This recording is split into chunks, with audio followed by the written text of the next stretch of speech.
In today's video, I'm going to teach you how to place a pending order in your trading app. By the end, you'll know exactly where to tap, what each option means, and how to set prices and risk controls with confidence.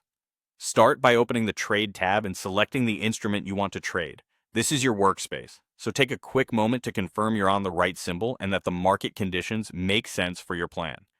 A fast glance at the spread and the current price can help you set realistic levels in the next steps. Next, tap either Buy or Sell to open the order ticket.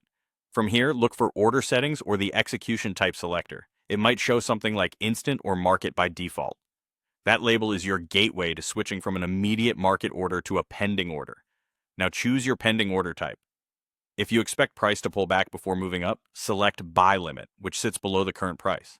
If you expect a pullback before moving down, choose Sell Limit, which sits above the current price. If you anticipate a breakout higher, pick Buy Stop above the current price. For a breakout lower, select Sell Stop below the current price. These choices simply match your trade idea to where price must go before you enter. Set your exact entry price. For a buy limit, the price must be below the current market price. For a sell limit, it must be above. Stops are the opposite. Buy stop above, sell stop below.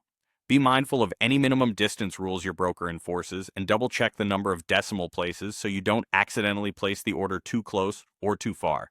Optionally, add a stop loss and take profit. Stop loss defines the maximum risk you're willing to accept if the market moves against you, while take profit locks in gains at your target.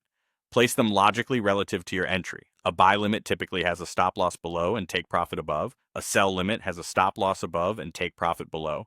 Keep these levels realistic, respect any platform distance requirements, and consider your risk to reward ratio before you proceed. If you're not ready, you can always add or adjust SL and TP after placing the order. When everything looks correct, tap Confirm to place your pending order. You should see it listed as pending, waiting for the market to reach your specified price. From there, you can monitor it and make adjustments if needed. That's it, clean, precise, and controlled. You've just placed a pending order the smart way.